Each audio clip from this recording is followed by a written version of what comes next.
Hello and welcome to Crusher Talk. I am your friend and Chihuahua dog mom, Hayley Crusher Kane. I've spent the past, Sunday, Monday, now it's Tuesday, 3 days editing a music video for you guys for our new single, Cringeworthy, that comes out next Tuesday, the 26th of May. Very excited about Cringeworthy. I thought I would talk about it today. I don't know how many brain cells I have left, because if any of you guys have done video editing, whether or not it's for a music video, I know so many bands do their own editing of their videos because we do everything. We do everything in a band. You have to. If you didn't want to do everything, you shouldn't have signed up for a band. Let's just put it that way. You know that it makes your eyes bleed and you start to twitch a bit and your body kind of goes numb. I had this alarming situation where my hands are a little numb and tingly, and I can't quite tell if it's from the days of editing this video and clicking and going back and clicking and going back and clicking and going back and clicking and going back, or if it is from the Hep B and HPV vaccine I just got at CVS. By the way, ladies, the HPV vaccine, which you might remember getting when you were a teenager, and again after your 18th birthday, you are supposed to get it again, and they have extended the period you're supposed to be getting these vaccines until your late 40s, 46, I think.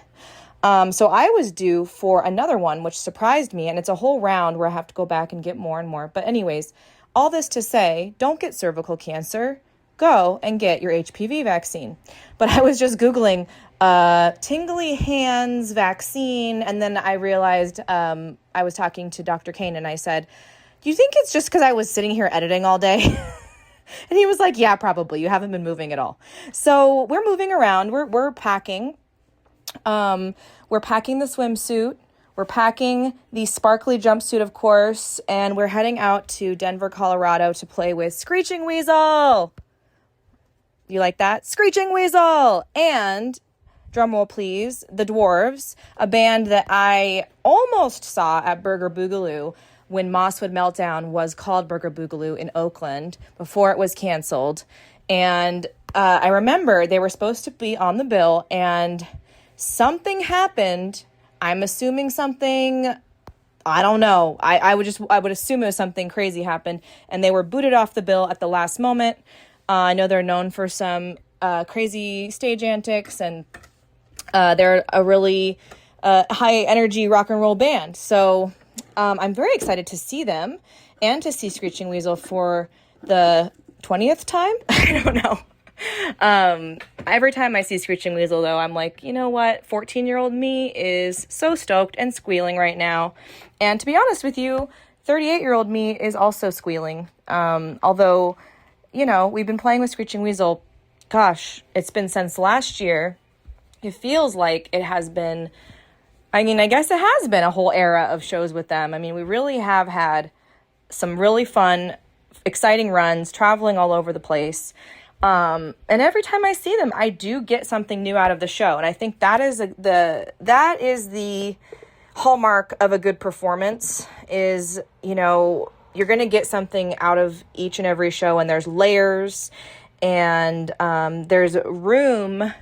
I think having a plan allows room for spontaneity, having those parts of your set where you know you're going to hit certain things, but also knowing, I guess we have a break-in, but also knowing that there's room now, because you know when you're going to tune, you know when you're going to, for Ben, he takes his leather jacket off. He knows when he does that. For Mike Hunchback, he knows when he's going to go down on the ground and look like he's literally planking on the ground with his face up like a dead man. I love it when he does that. He knows when he's going to do that. So then that allows everything else to be something you can play with. And they say that structure will set you free. And I have a constant tug of war with structure in my life as an ADHD person, late diagnosed. But I have to say, they were right. A little bit of structure actually does make the spontaneity possible. Gidget, get out of this closet. So Gidget is coming in the van. We I say we, but really it was Dr. Kane, retooled the van a bit. We took out the sink, we took out the counter, took out the just a bunch of other little spots and little hidey holes that we had in there. Because this van was modified in 2018 when we got it. That's when Dr. Kane first modified it for what we were using it for, which was to spend a considerable amount of time sleeping in the van, being in the van, traveling in the van, together. And as a three-piece and coming out to the Midwest and having a drummer out in the Midwest, that made it very easy to just kind of, leave it that way. But, alas, we are a four-piece now, which I'm so grateful for. And we need seats. So our lead guitar player, Rye-Bread Ryan, has so graciously given us a row of seats from his van. He just got a new ProMaster. Very cool. Very exciting for him. And so he has an extra row that we have bolted down now in our van. So this row of seats is like brand new looking. And then the rest of the van is just like road worn. It's really funny. We have the seats bolted down onto a box that is bolted onto the floor. However, it is not welded yet. So we do have seat belts. Don't be scared. We are, as Dr. King keeps saying, it's as safe as an RV. It's as safe as an RV.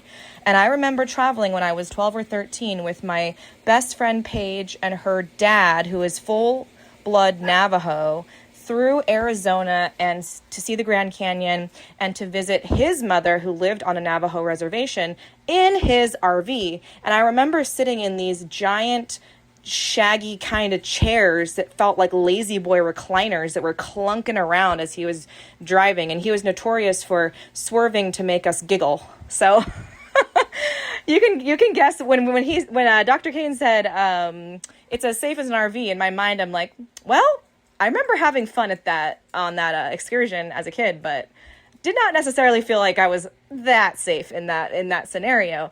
So we'll see what happens. Hopefully, nothing bad. We're just gonna take our time, take a few days to get out there, and Cringeworthy. That's what this was supposed to be about. Cringeworthy is a song, as you can imagine, about this modern phrase that we hear and we talk about, this hot button phrase called cringe. And in the past, cringe was simply just people doing stuff and other people judging it. Now, because we have, everyone and their mom is on the internet and not just us crazy millennials on AIM, AOL Instant Messenger, and MySpace and such, but every single person in the world of every generation is on the internet and has a digital avatar. There is a fun house of mirrors at any given time that is allowing every single one of us to look over at the other and say, cringe, cringe, cringe. And it's like the boomers are thinking the millennials are cringe and the millennials are thinking the Gen Z are cringe. And we all know what the Gen Z think about the millennials and the boomers. And Gen X is over here just vague booking constantly, posting memes that are super vague about their lives and how they have some, they're moving in silence to reach their goals, of which they will not tell you what they are. And they're posting, apparently, I'm not on real Facebook very much, so this is what I hear.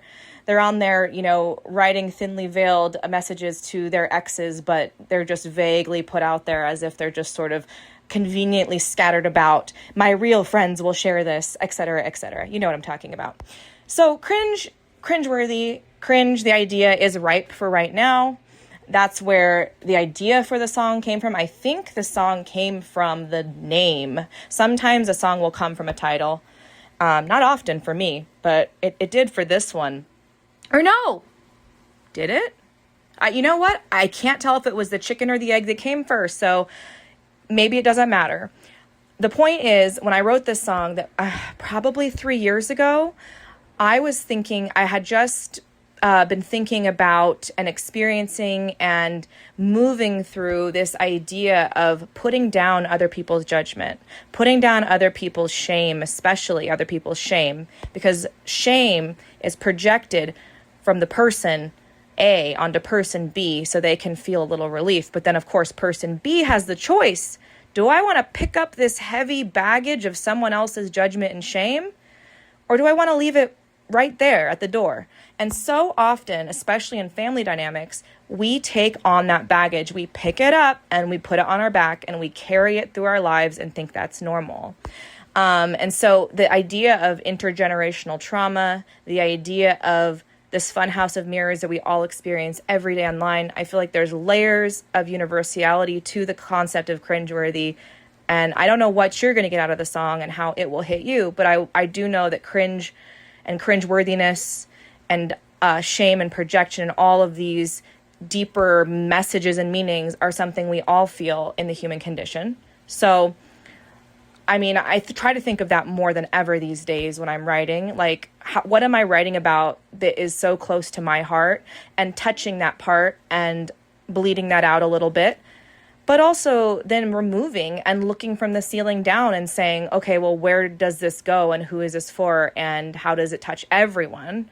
I don't want to make music that pleases everyone or is liked by everyone by any means, but I think it is the artist's imperative to try to connect as much as we can. And so I hope this song touches you in that way. What's so funny is because the song has this depth to it, because the song is about something a bit heavy, I think the idea of cringe is a way that Gen Z can laugh at the idea of, feeling that shame, feeling that awkwardness, feeling the unworthiness of living in the world today, and the judgment that is flung about and is basically a national pastime at this point to judge and project onto others, and the ease of which we can do that to our online avatars. I think cringe, the word cringe, is a way for them to make it haha funny, not deep, not that serious, when it actually is. And I think that's interesting to me. And I love the fact that this band is a place where I can play, and there are those deep feelings and messages in the songs, but there's also the levity. And so to that point, I'll circle back to the video, the thing that has made my hands numb. It's funny.